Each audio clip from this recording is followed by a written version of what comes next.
Last week on Fear and Faith, I examined the placebo effect and proved just how powerful belief can be. I gave a number of people a fake drug, which was no more than a sugar pill, and by getting them to believe in it, they made dramatic changes in their lives. Tonight, I'm going to investigate what I think could be the biggest placebo of them all: God. I'm going to use experiments to show how religious experience can be explained by psychology. There's something definitely in here. And then I'll put that theory to the test by using that knowledge to give an atheist an experience of a religious conversion. I'm going to do my first experiment on the audience who don't know they're being filmed.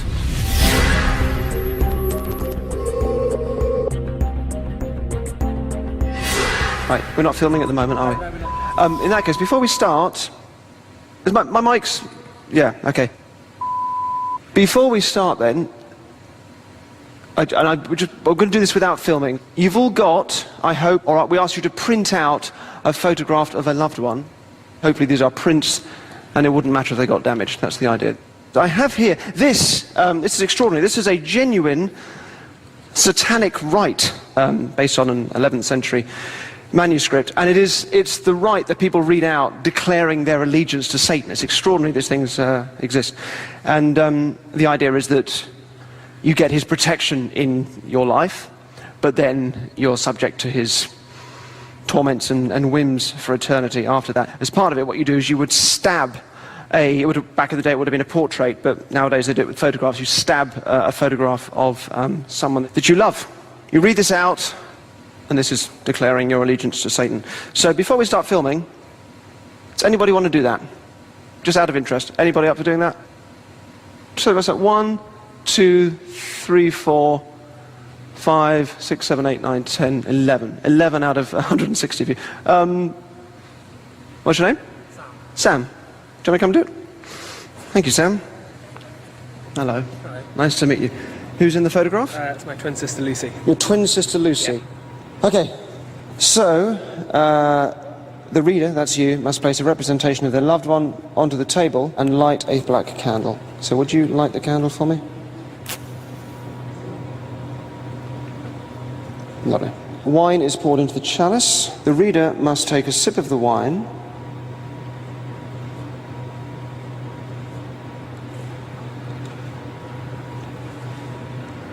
And then read the first part of the rite. To Master Satan himself, the faceless inferno, I offer my eternal soul forever to suffer in damnation, persecuted in torment for all time by your infernal princes Baphomet, Thoth and Set. To appease thine hunger, I give you my soul in return for your protection during this earthbound existence. Readies the dagger, plunges it into the photograph. Into your sister, please. Again, again, again. Excellent. Thank you very much indeed. Well done, Sam. And good luck with the rest of your life. Thank you, Sam.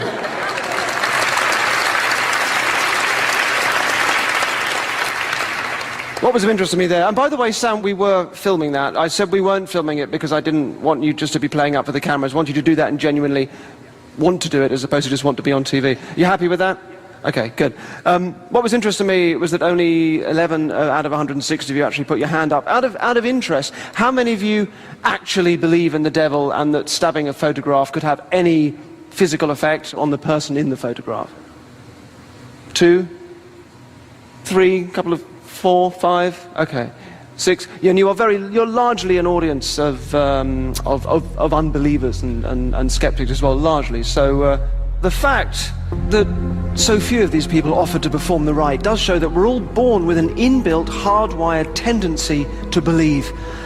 And tonight I'm going to take you through the reasons why I think we develop religious belief and put them to the test by giving an atheist a religious conversion. Welcome to the second part of Fear and Faith.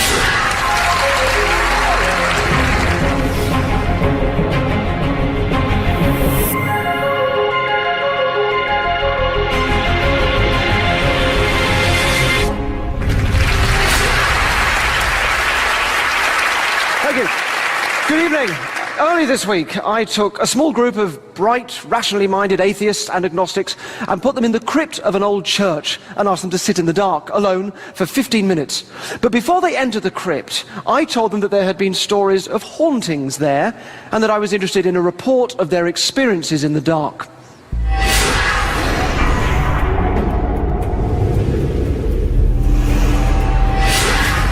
With this experiment, I'm aiming to show you how just the suggestion of the supernatural can bring out a tendency to believe in things that don't exist, even if you're an atheist. Josh, Haley and Tom have been placed in a pitch-black crypt under a church. The only other things in the room with them are our infrared cameras. Shit. It's cold. It's so dark. Feels like I'm not alone. I can't see anything at all. Oh God, I just think I can see things moving around me. I don't think I can't do this. It feels like somebody's stood in a corner.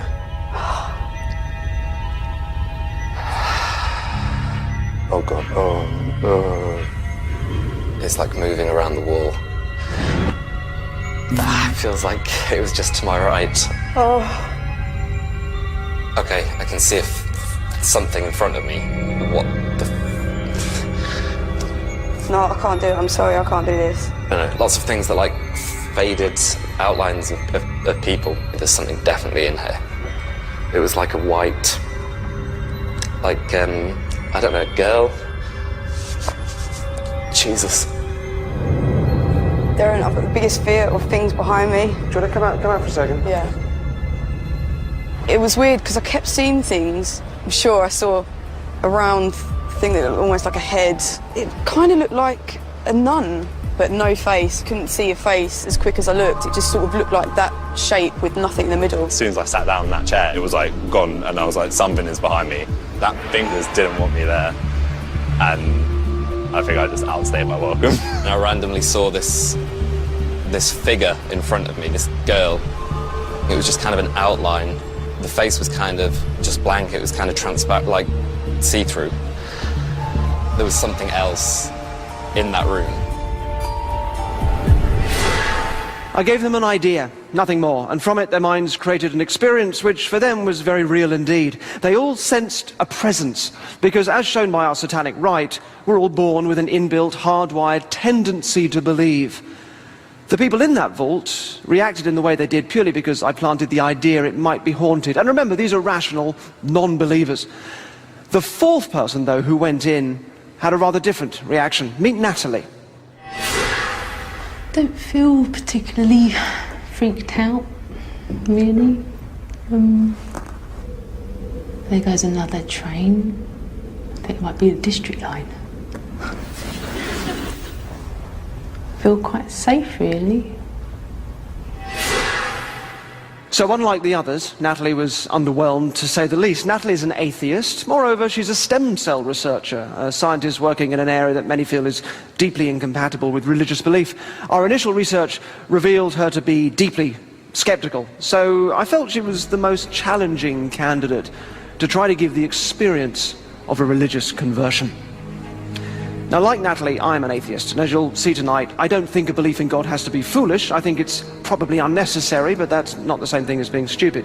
And nor would I try to presume to undo your belief if you happen to believe. And this is an important point. Clearly, faith, which we've all been taught to understand and respect, comes in a variety of forms, and generally very real to the people that hold it. But we're undoubtedly psychological creatures, and all susceptible to manipulation and the way that our brains have become wired over time. Okay, so back to Natalie and my attempt to convert her. I wanted to find out how skeptical she is about God, and more importantly, how big this challenge would be to give her this conversion.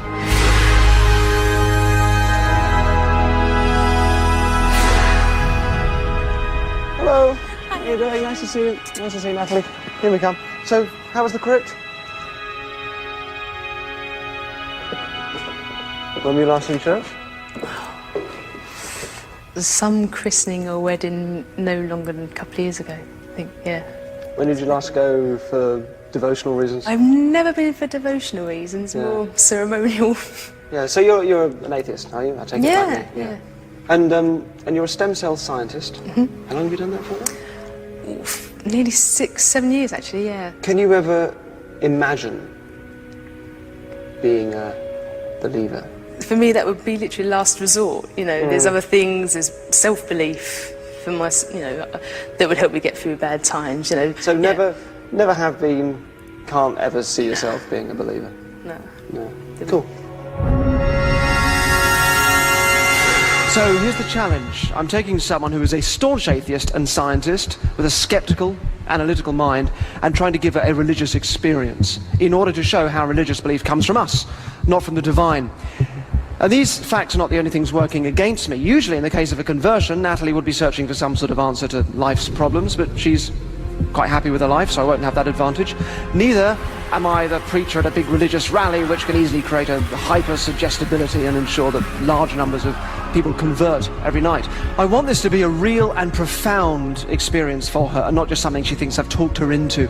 So I'll have to do it indirectly, without mentioning God at all, so she doesn't attribute it to me.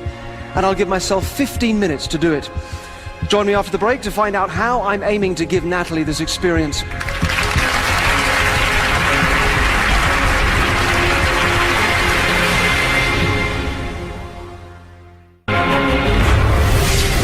Tonight, in Fear and Faith, I'm investigating whether we could have created God in our own minds. Is there really a divine power, or can our experience of religion be explained by psychology alone? So my challenge tonight is to try and give Natalie, an atheist, a strong and powerful religious experience. And I'm going to do this through a 15-minute long conversation with her. And during that time, I won't be mentioning God at all, but I will be relying on the knowledge which I will explain here that can be used to bring about a religious experience. And to show you how the very idea of a supernatural presence affects our lives, I will demonstrate an interesting test using this garish object. There you go, eBay.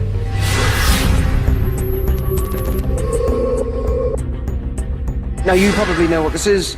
It's a buzz wire game. The idea being you have to move that. Every time I touch it, it buzzes. You die and a little light comes on. And we gave this to a few of you to try sometime before filming. And, you know, it's a tricky thing to do. I think. Well, can you put your hands up if there's a group over here that we're doing it? 1, 2, 3, 4. Excellent. What's your name, sir? Connor. Connor. So I think you got, I think you registered 7 buzzes. You find it easy, difficult? It's quite tricky, isn't it? Yeah, it's quite tricky, yeah. Excellent. Just nice to meet you, by the way. Come up here just for a second for me. So, so we left you alone in a room to do this, and we didn't let you know that we were filming. And you were asked every time you made a mistake to register it on there was a counter that he had to press every time he made a buzzer. So it was up to him to register his mistakes. And so let's see Connor having a go at this, secretly filmed. Remember, he registered 7 mistakes. So the number there on the left is going to be the actual number of buzzes, and the number on the monitor is how many get registered. That's a 1. And at the moment he's being supervised by our producer Dave, just to... Dave's pressing the counter just to establish what's going on, but then Dave will get called out, leaving Connor to continue on his own.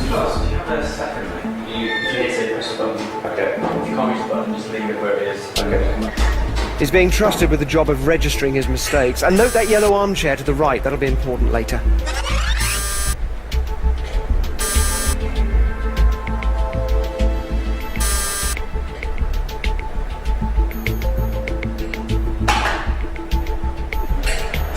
Generously registering a mistake. 8, 9, 10. There he goes. 18.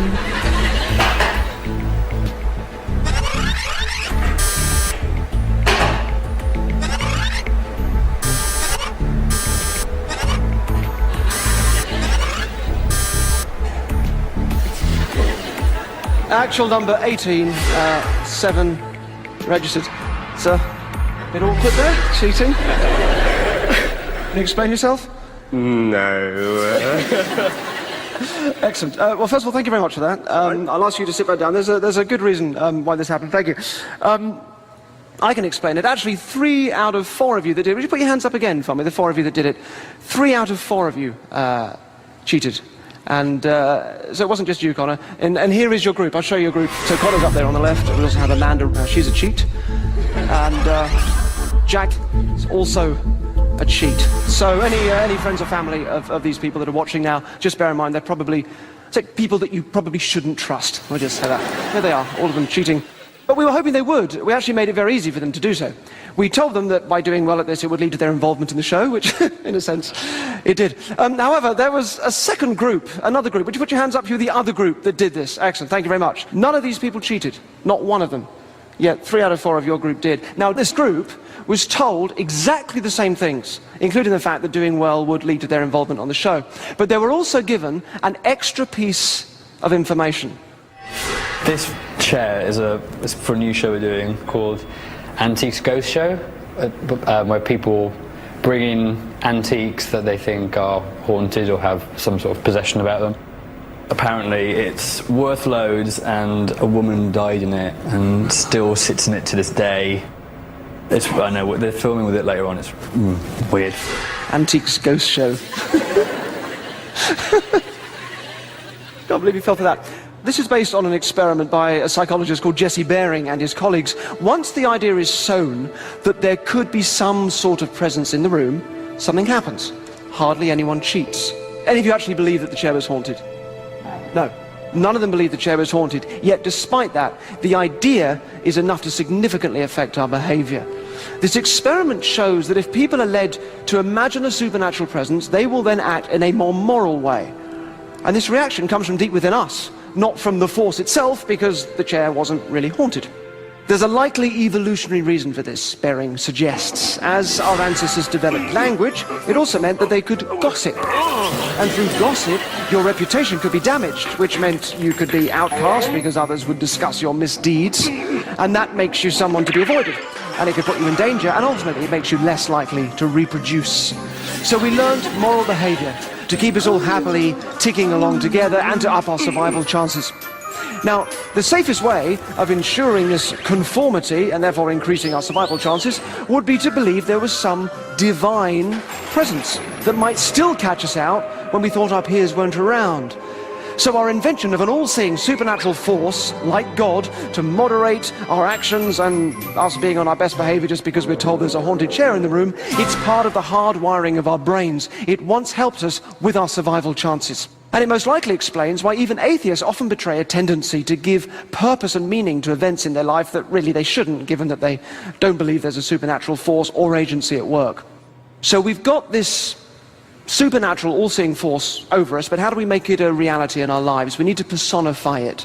We hope that this force is strong and wise and loving and all the attributes found in a classic father figure. The first technique I'm going to use on Natalie is to elicit feelings of this powerful father figure, which later on I can get her to attach to the idea of God.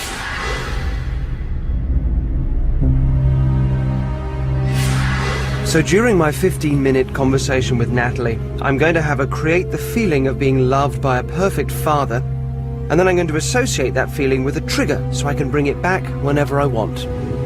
What's your relationship like with your dad? It's brilliant. He is, without putting him on a pedestal, he's sort of my hero. Is he? That's such a lovely, lovely thing. There's a lot of people I just don't have that. When you were little, when you were tiny, the same? But basically, when I was a child, Dad came home 7 from work. So if he was ever naughty, it'd be like, wait till Dad gets home. Oh, so he was seen as the more, disciplinarian. So just as a thought exercise, if you imagine that your dad didn't have to go to work when you were little, that he had nothing to do other than be completely devoted to you, how does that make you feel? I've now started tapping my fingers on the table whilst talking to Natalie. I'm associating in Natalie's unconscious the emotion she's feeling with that tapping. Then later I can trigger them again by tapping in the same way moments before her religious experience. How does that make you feel? Makes me feel special. I feel really honoured and just special. By her trance-like expression, Natalie is showing signs of unconscious processing and is absorbed in the idea of a perfect father figure. And now these feelings are in place, I'll get her to attach them to God later in the process. So once we start to imagine the presence of God, it's a very small step to start believing that he can think or that he holds power and possibly that he has a plan for our lives. And if we look for it, our brains are wired to find it. We apply what's called a theory of mind. It's the ability to step inside other people's heads. And the core of religious belief comes down to our idea that God has a mind and therefore a plan for us. So we create the idea of an agency, that God takes an interest in us and is pulling strings in our lives. So I'm going to use this innate tendency to see an agency at work to help give Natalie her conversion experience. I'm going to do it by asking questions and then subtly suggesting the idea that a plan could be at work.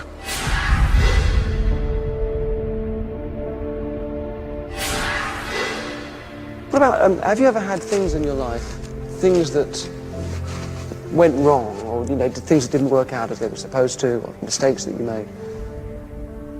Relationship, but that's... No, completely. No, that's a very standard thing. So at some point there has been a relationship that hasn't worked out brilliantly, of course. But when you look back, are you more able to understand as to why that happening? Is it like a bit of a grand plan? Yeah, it allowed me to live the rest of my life the way I wanted it to. You know? What is that? I'm getting Natalie to see that the things that have gone wrong could have happened for a reason and were part of a bigger plan. Now she needs to connect that with feelings of being cherished and a sense of awe and wonder. Where do you sort of physically feel it, if you think about it? Tell me, does it make... My heart, because the emotion that you feel when you're hugged, it starts off in my chest and my heart. It's, just to feel so safe and protected. Did you go on holiday a lot when you were little? Yeah. One thing we never did, which I always wanted to do, was go up a mountain top and have that feeling of standing at the top. That feeling of absolute awe. What is awe to you then? What is that kind of, is it that, if you think about it? For me, awe is looking at a full night sky of stars, and to know that each pinpoint isn't just a little speck of light, it's a planet or a sun, to know it's all up there. And I think actually those are two things that it'd be very rare to get both those feelings together and combined into one. We've reached a crucial stage in our conversation. After discussing and provoking feelings of both being cherished and a sense of awe, I'm using my hands to physically combine both emotions, and this will help me generate these emotions simultaneously in Natalie during her religious experience. It'd be very rare to get both those feelings together and combined into one sort of one image of kind of both intense awe and feeling of everything is so much more than me and I'm tiny, and at the same time absolutely just being cherished and sort of in that as but in well. a way, that sort of the feeling of being cherished makes it even more special to know that you are insignificant and yet someone's so still willing to cherish you that much. It's like, well, I must be that bit special. With over half of my 15-minute on, I'm to giving Natalie the experience of a religious conversion. After the break, I want you at home to join us here in an experiment. So before we come back, can you please do the following 3 things at home? Firstly, please close all the windows in the room that you're watching TV in. Secondly, please turn up the bass function if you have one on your TV set, or connect it to any stereo or subwoofer system if you have one. Thirdly, finally, this is a bit of an odd one, please remove any scent of mint that you might have in the room. If your gran has just chomped on another extra strong mint, please get her to wait in the garden for a little while. Thank you. See you in a couple of minutes when I will explain all.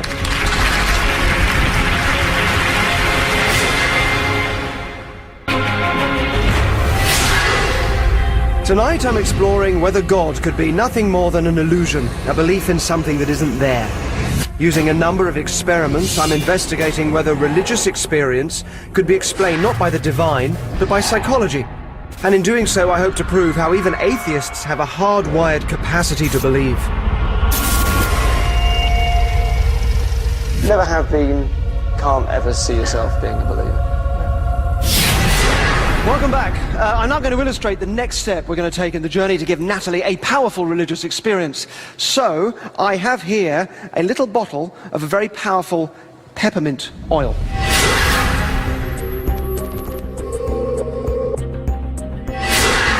When I open this, it's strong enough that the smell will permeate the room. Obviously, it's going to be fainter for those of you at the back. It'll be fairly faint by the time it reaches all of you. But what I want you to do, as soon as you smell it, is to put your hand up. And the point of this is to see how a scent moves around a room, because it's not quite in the way that you might think it will. So the moment you smell it, it will only be faint. Please put your hand up.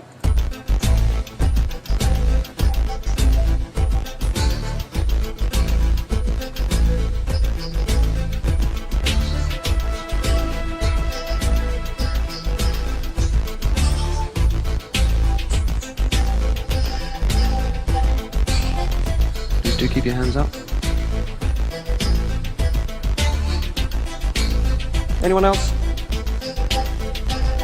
Good. Excellent. Thank you very much. You can drop your hands now. Thank you very much. Good. So here's the twist.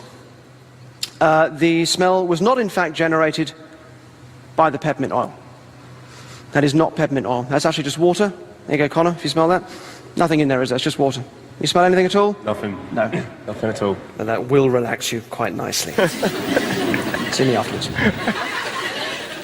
The smell was actually generated by a sound wave. If you transmit a sound wave at 18.98 hertz into a contained space, such as we've done with you guys here, there are sort of hidden speakers, black speakers there, there's one there, one over there, and one just there, that are transmitting the sound wave into a contained space. If you do that, it resonates. The sound will resonate with a very small part of the brain responsible for smell, and it gives a lot of people, not everybody of course, but a large number of people, a definite sensation of smelling something sort of fresh and minty. And the fun thing is, this can also be done through the television set. So, we're going to try this now. I will give you instructions in a moment, and if you're good at this and you do smell it, because not everybody can, and particularly if you're on Twitter, will you please let us know by tweeting using the hashtag Derren Smells. Hashtag Derren Smells. Good, thank you. So we have been testing this over the past few weeks and have found out the following measures make it work better. So as I said before the break, please close any windows. Right, now this isn't obviously to actually keep the smell in per se, but it allows the sound wave to bounce back into the room. Secondly, if you can, turn up the bass on your TV set or speakers. If you have a subwoofer, turn it up as well. It'll still work without this, but it does seem that it can be more effective if the bass is turned up. Thirdly, remove any existing scent of mint that you might have in the room. Okay. Next, come close to your TV. You need to be about 6 feet from it if possible. You need to sit, please, not stand, and relax. Your brain needs to be relaxed, so just avoid all other distractions. So please do these things for me now. And when the mint picture comes up on your screen, turn your TV volume to full. And when the mint picture goes away, you can drop the volume again.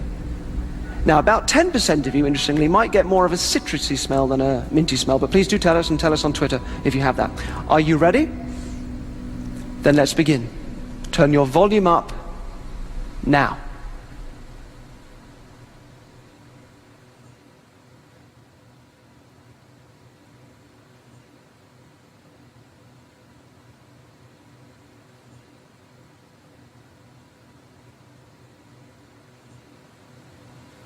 There you go. So please let us know if you could smell anything, mint, citrus, or just cock, as I'm sure most of you will be tweeting as I speak. Or maybe it was the whiff of something more organic you picked up on. Pile of poo. The sound wave doesn't exist. If you smell peppermint, then welcome to the placebo effect. It's nothing more than suggestion and expectation. Research indicates that if you smelt it, you're probably more creative, open, and intelligent than those who did not. And if you didn't smell it, it probably means you are more critically minded and less prone to obvious flattery. But it's precisely this expectation and suggestion that I'm working with during my attempt to give Natalie her religious experience using purely psychological techniques.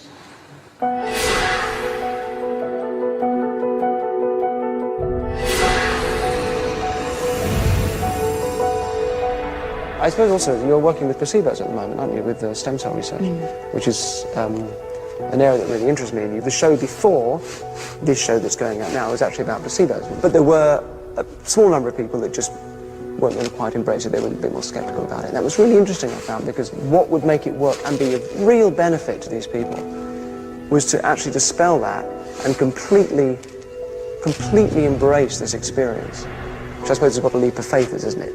Well, to be honest, I think applying for this show was one of the first things I've ever done that I didn't know what the end result would be. Yes. This is literally for faith, because you apply and you don't know what's going to happen. You don't know if you're going to get picked. Yeah. You don't know what they're going to do with you if you get picked. Yeah. And it's a whole, few months of don't know, can't plan, can't control. That's what some people assume as a control freak, because I've never done anything without knowing what the end result or the conclusion would be. Right. So this was a new thing. Yeah. It was a new thing. So you took a bit of a leap. Yeah, totally. Now that I've suggested to Natalie that faith can be a positive thing, all the elements I need are in place for her conversion moment. Now, if I wanted her to continue to believe in God, which I don't, she would need to start looking for evidence in her life to support that belief, and this is vital for maintaining an identity as a believer. When we think something is true, we look for anything which will confirm it to us. We find patterns in randomness. Now, I'm going to show you something here with the audience, but you can play along at home too. Take a look at these photos, courtesy of Professor Richard Wiseman. So, picture of a young girl, cruel victim of a custard pie attack. But if you look at, there is something slightly odd in the picture. I don't know if you can work this out. If you look behind her, can you see that? What is that? Can you see it? There is, it looks like a weird sort of homunculus or little goblin or tiny sort of man's face. If you look at the bricks behind him, you can see it actually would be oddly too small for a man. Looking over the wall. What about this one? Take a look at this. Can you see? Now, this is a bit more difficult to spot. This is a car. Notice there is nobody in the car. It's empty. Can you see anything weird in this one?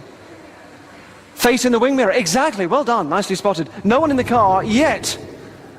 A creepy reflection of what appears to be a woman in the wing mirror. So let's just go back to the girl. There. So if you take a look at it, you can see, yes, it does look like a face, but you can also, if you just squinted it in the right way, work out that it's also just leaves, isn't it? It's just leaves and light and shadow. But we turn that random interplay of light and leaves into a face. And this is a really interesting thing. This desire to find patterns in randomness, or pareidolia as it's called, is probably the biggest contributor to supernatural belief. Randomness is not a comfortable thing for us to deal with. As our brain whizzes to make sense of things that make no sense, we fall prey to just seeing things that aren't there. I wanted to see how this desire to make sense out of randomness could play out in someone's life, so I asked people to apply for a TV show called Intervention, and Emma here was one of those people, and I arranged to meet up with her to explain more. I've asked Emma to meet me at this cafe where I'm going to explain to her the premise of my new show. In Intervention, I'll be using actors who will intervene in Emma's everyday life in order to teach her things that she can take and use in a positive way. Hi, can I get you a cold drink at all? Water would be great. Yeah, thanks very much. Cheers. Hi, Emma. Hi, Derren. How you doing? Sarah, nice to see you. Nice to meet you. I would like you to take part in my new show, if you're up for it, and it's called Intervention. We are going to set up interventions in your life. We're going to make things happen to you. Now, most of them will be fairly subtle and natural, some of them maybe less so. The point of the show is to teach you something that I think you'll genuinely benefit from and will get something out of. And to prove how easy it is for me to manipulate the world around you, the guy over there on the bench is going to spill your water. Bugger up!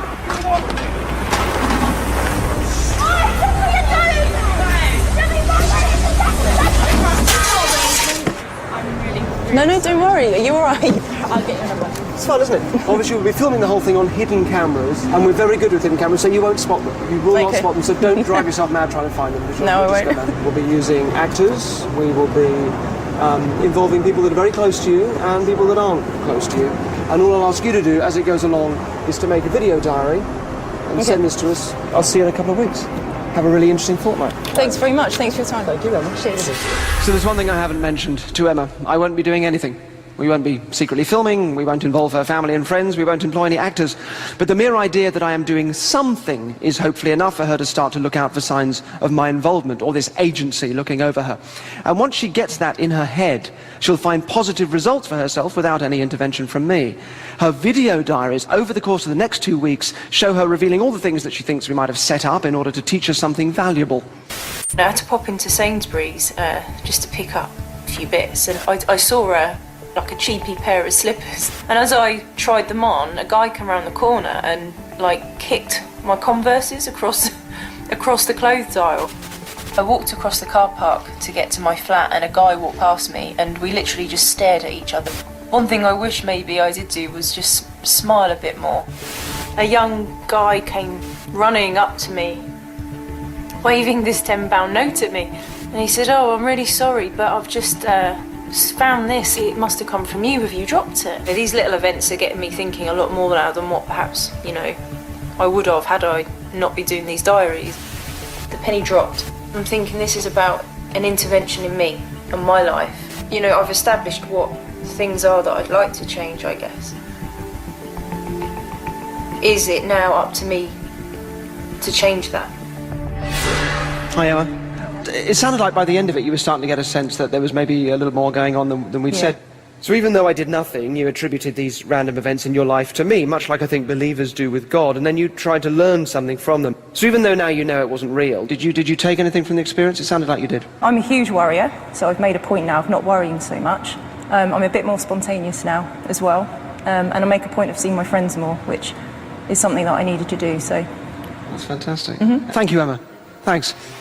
So I'm reaching the climax of my attempts to give Natalie a strong and powerful religious experience.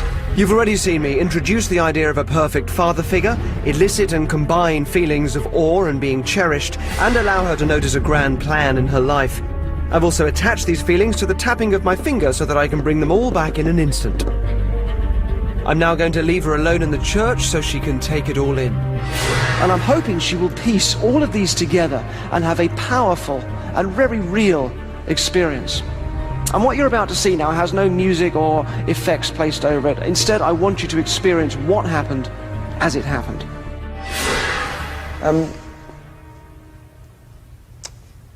Brilliant. I'm actually just going to nip out for 2 minutes and leaving here for a second. It's actually really interesting talking to you, because I do think there are so many beliefs and, I suppose, new experiences, things that are new and surprising that could literally be sitting right in front of us and we don't even quite register that they're there until one day when we just stand up and then we feel that new thing, which can be really rich and very powerful and right there and really hit us in a very real way. And we can surprise ourselves. Anyway, I'm going to come back in just 1 second. Stand back a minute.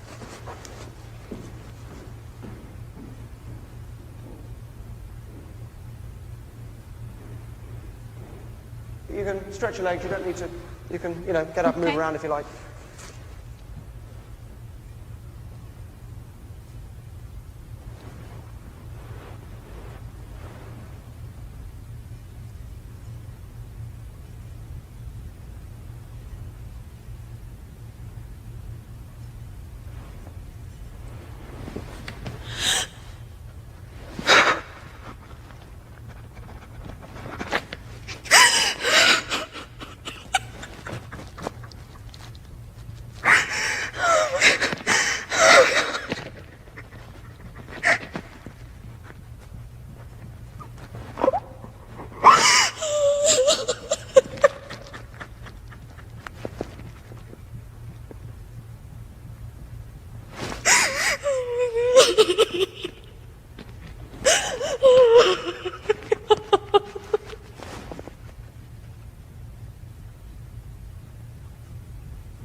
Sorry.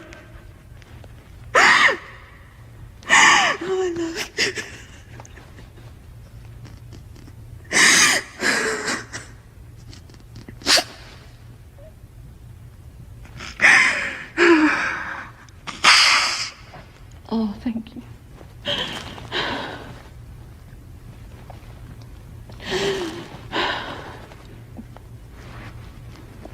Oh, thank you.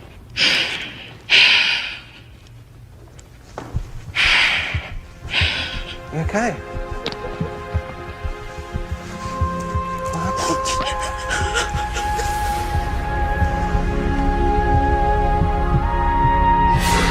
After the break, we're going to meet Natalie.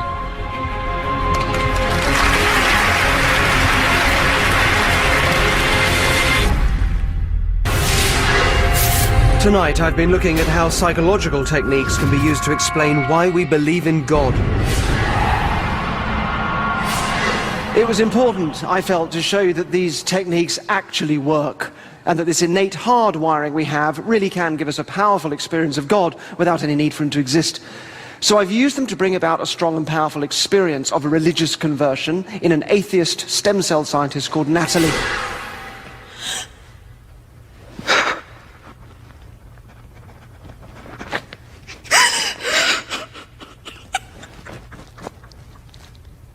We're going to meet her in a bit, but first let's hear her initial reaction to the experience. Yeah, talk to me. Why couldn't I have had this all my life? I'm saying, I've had moments where I felt complete awe at what I could see, you know. I've been to music concerts where you leave it and you're just on such a high because the talent you've seen on stage has just blown you away, and oh, it's like the love I get from my family and my friends. I just felt that times 1,000. When you stood up? Oh God. Oh God. How do you feel when you think about God now compared to how you were earlier on when you came in? Like a unconditional love that will always be there no matter what. I don't know. Oh, it's so conflicting. So you think it doesn't quite fit into your scientific... Yeah. Mindset. Ever the scientist. Oh, God. Do you want to go and get some... Actually, some water? Oh, water, please. Some water. Some water.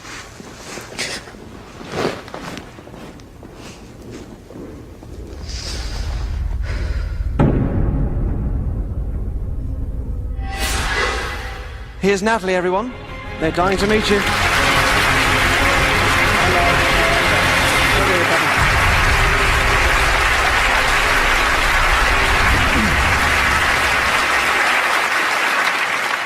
Thank you for joining us. Now, we've kept you out of the way. You haven't been following anything that we've been talking about here. You don't know what this program has been about. Excellent. But they have been following your story, and they've seen what happened to you the other day. Can I just ask you, what was that moment like when you stood up? Because it was an extraordinary reaction. Can you put into words what that felt like, that moment? It just felt as though all the love in the world had been thrown at me, and it was completely overwhelming. You saw I couldn't really handle it, because it felt as though that love had always been available to me, but I'd kind of pushed it away or mistreated it somehow by not letting it into my life. Mm-hmm. It's as if my spectrum has just been broadened.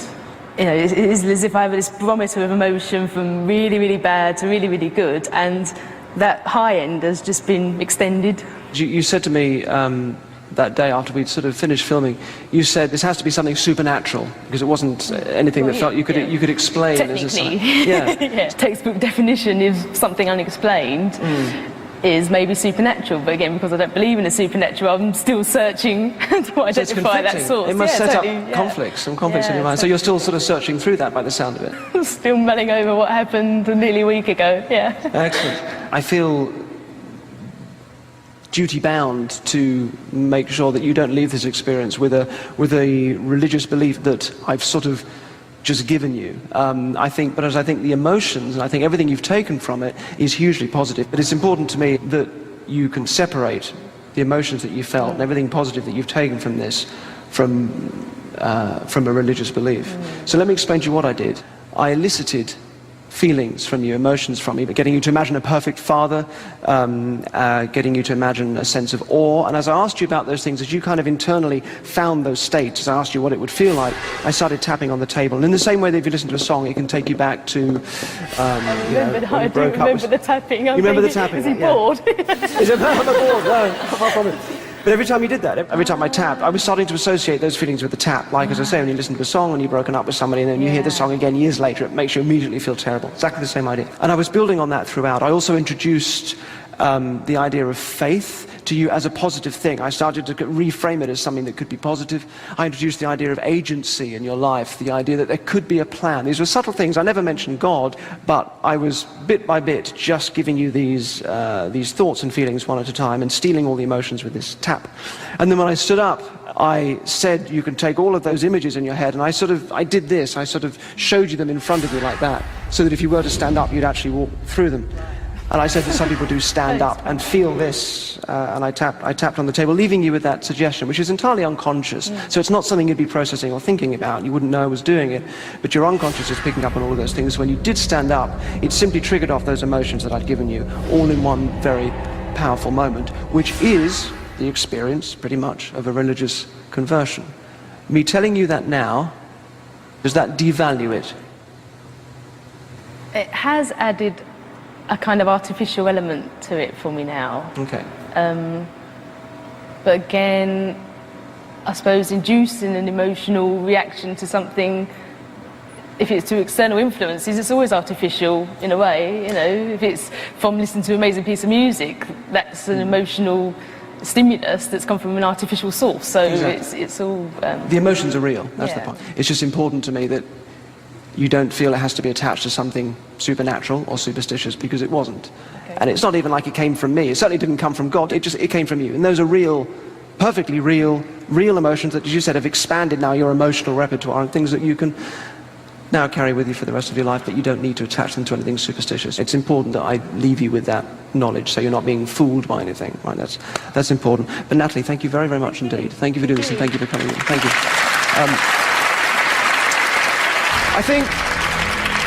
I think the most honest answer to the question, why do you believe in God, is because it makes me happy. There's no reason to argue with that. We all find ways of making ourselves happy. And understanding religious experience as a human process is, to me, far more resonant and a more beautiful approach, because it's real and it shows how astonishing we are and what emotional riches we are capable of. We each live an extraordinary and improbable life. Thank you, Natalie. Thank you, all of you. And thank you for watching at home. Good night.